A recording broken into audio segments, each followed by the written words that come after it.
আজ আমাদের আলোচ্য গল্প রং নাম্বার। লেখিকা মহাশ্বেতা দেবী। রাত 1টা। তীর্থবাবুর ঘুম ভেঙে গেল। টেলিফোন বাজছে। মাঝরাতে টেলিফোন বাজলে কেন এত ভয় করে? হ্যালো, শুনুন, হাসপাতাল থেকে বলছি, আপনাদের পেশেন্ট এইমাত্র মারা গেলেন। হ্যালো, আমাদের পেশেন্ট? হাসপাতালে আমাদের কোনো পেশেন্ট নেই। আপনার নাম্বার? রং নাম্বারে ছেড়ে দিন। রং নাম্বারে ফোন করেন কেন? রং নাম্বারে? তীর্থবাবু ফোনটা নামিয়ে রাখেন। ভয় করে, ভীষণ ভয় করে। হঠাৎ ফোন বেজে ওঠে কেন? কেন এত রং নাম্বার হয়? সবিতা জিজ্ঞেস করেন। আজ অনেক দিন হয়ে গেল সবিতা বা তীর্থবাবু কেউই অনেক রাত অবধি ঘুমোয় না। ঠিক 12টায় তীর্থবাবু একটা ঘুমের বড়ি খেয়ে নেন। খেয়ে চোখ বুজে শুয়ে মনটা চিন্তাশূন্য করে ফেলার চেষ্টা করেন। পারেন না, কিছুতে পারেন না তীর্থবাবু। তার চেতনা আর অবচেতনা, প্রথম স্তরের চেতনা আর অতল স্তরের চেতনা, প্রত্যেকটির মাঝ দিয়ে খাড়া খাড়া দেওয়াল উঠে যায়। দেওয়ালগুলোর গায়ে পোস্টার আটা থাকে। দীপঙ্করের ছবি।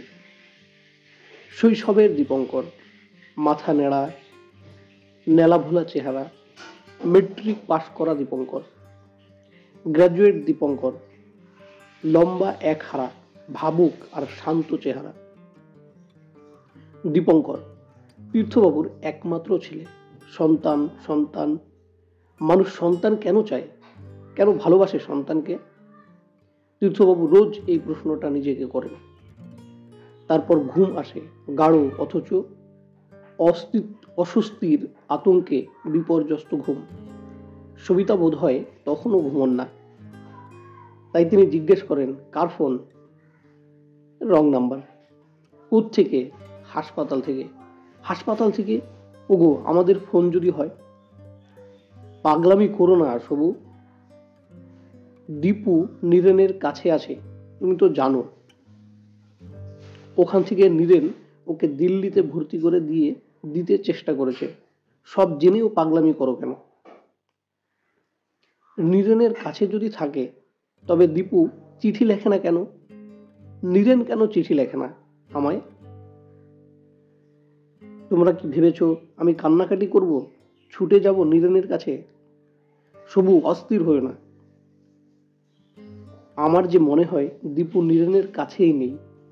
নীরেন ইচ্ছে করে আমায় কিছু বলছে না। চুপ করো সবু, কেঁদো না, সব ঠিক আছে। তুমি তো জানো দীপুর পালিয়ে থাকবার কোনো কারণ নেই। তবে ও আসে না কেন? সবু, অসুখে অসুখে তুমি অবুঝ হয়ে গেছো। দিনকাল খারাপ, এ অঞ্চলটাও ভালো নয়, তাই ও আসে না। সবিতা এই সময় কাঁদতে শুরু করে, আস্তে আস্তে গুমড়ে গুমড়ে। কাঁদতে কাঁদতে এক সময় সবিতা ঘুমিয়ে পড়ল। তীর্থবাবু ঘুম আসতে দেরি হয়। কি হয়ে গেল দেশের অবস্থা? আচ্ছা, রুগী যদি মারা যায় তবে 23 এক্সচেঞ্জের নাম্বার দিলে 474 করবি তোরা? Wrong number. যাদের রুগী তাদের মনের কি অবস্থা হয়? কিংবা হয়তো কোনো অবস্থাই হয় না। আজকাল নাকি সবাই কুরুক্ষেত্রের অর্জুন, চূড়ান্ত নির্ভেদে মৃত্যুকে গ্রহণ করে। লাশ নাকি বিছানাতেই পড়ে থাকে। খরচ বাঁচাবার জন্য আত্মীয়রা চলে যায়, আর আসে না, নাকি পড়েই থাকে ঠান্ডা গুদমে, কেউ দেখতে আসে না পর্যন্ত। তীর্থবাবুর ভয় করে, খালি খালি ভয় করে। এ একটা অন্য কলকাতায় বাস করছেন তিনি, অন্য পশ্চিমবঙ্গে। দেখতে মনে হয় সেই শহর, সেই গড়ের মাঠ, মনুমেন্ট, ভবানীপুর, আলিপুর, চড়কডাঙ্গার মোড়, সেই আষাঢ়ে রথের মেলা, চৈত্রে কালীঘাটের গাজন, মাঘে বড়দিনের আলোকসজ্জা। সে শহর নয়, একটা ভুল শহর, রং সিটি। ভুল ট্রেনে চড়ে ভুল শহরে এসেছে তীর্থবাবু।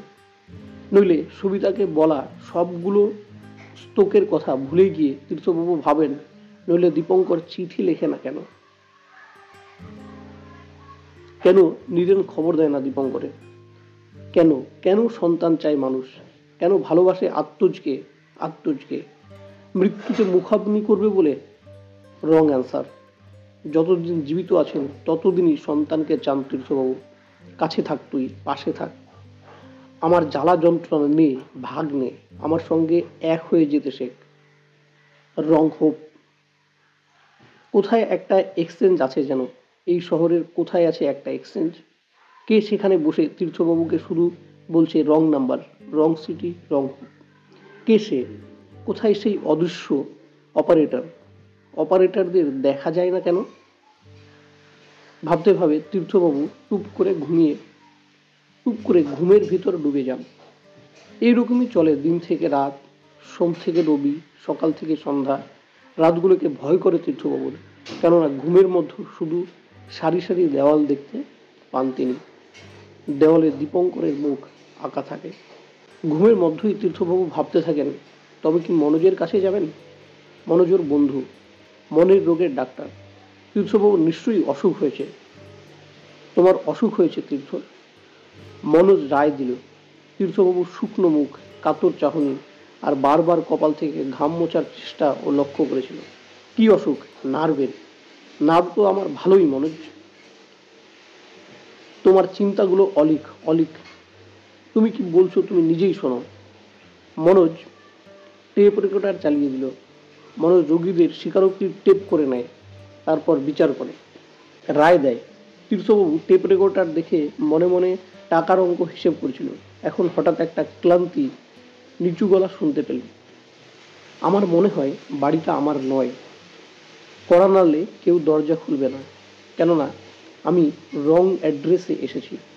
পথে ঘাটে চলতে চলতে আমার শুধু মনে হয় কলকাতা এখন কলকাতা নেই।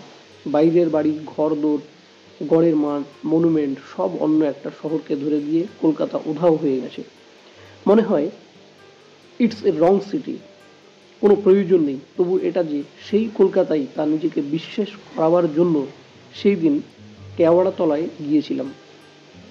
দেওয়ালের লেখাগুলো পড়েই বুঝতে পারলাম আমি ভুল জায়গায় এসেছি। সেদিন আমি স্বপ্ন দেখেছি। টেপ রেকর্ডার থামিয়ে দিল মনোজ। তীর্থবাবুর দিকে চাইল, বলল, কি স্বপ্ন দেখেছো তীর্থ? আমি বলতে পারবো না। কি স্বপ্ন? আমাকে জিজ্ঞেস করো না মনোজ, আমাকে জিজ্ঞেস করো না। স্বপ্নটা আমি মাঝে মাঝেই দেখি, সেই জন্যই আমার জানা দরকার। না মনোজ, তুমি অসুস্থ তীর্থ। স্বাভাবিক, অসুস্থ হওয়া স্বাভাবিক। কেন? আমার পক্ষে অসুস্থ হওয়া স্বাভাবিক কেন? তোমার ছেলে তো, আমার ছেলে কি বাড়িতে নেই? মনোজ, আমি জানি না কে তোমায় কি বলেছে। আমার ছেলে দীপঙ্কর কাজী নীরেনের কাছে আছে লখনৌতে, ওখান থেকে দিল্লিতে পড়বে দীপঙ্কর। গড!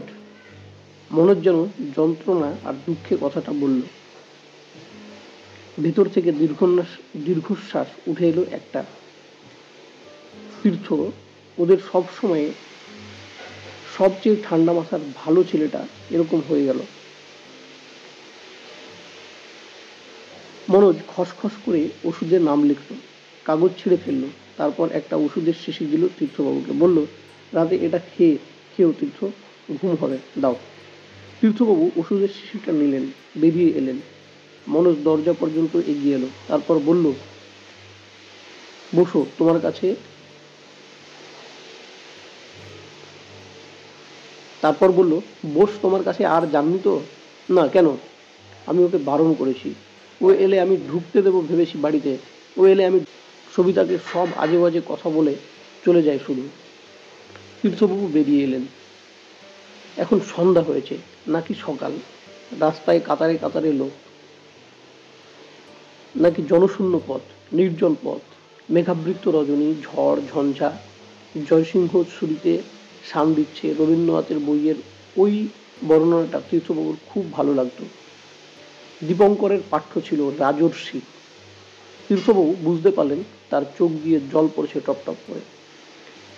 সন্তানরা এখন ঘাতক ওরা পিতামাতাদের নিয়ত হত্যা করে থাকে।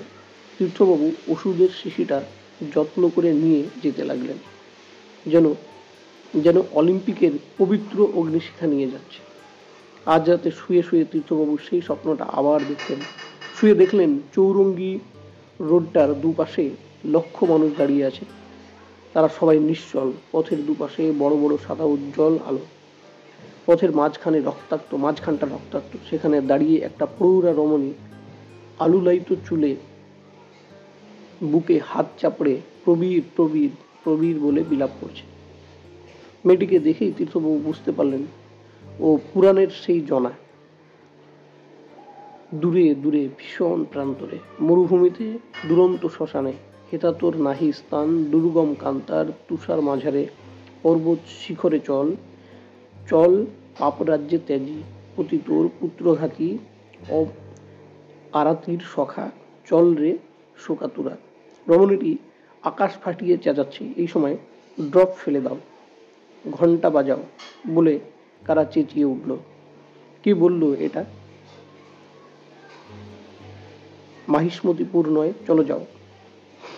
তৎক্ষণাৎ তীর্থবাবু বলতে গেলেন she is in the wrong city, কিন্তু ঘন্টা বাজতে শুরু করে দিল। ঘন্টা বাজছে, ফোন বাজছে। তীর্থবাবু উঠে বসলেন। টেলিফোনে ফোন মানুষ রাখে কেন? ভাড়া দিতে বেরিয়ে যায়, নাভিশ্বাস উঠে যায় যখন। তীর্থবাবু রিসিভারটি তুললেন। 479। ঠিক ওই নাম্বারটাই তীর্থবাবুর সামনে টেলিফোনের গায়ে লেখা আছে।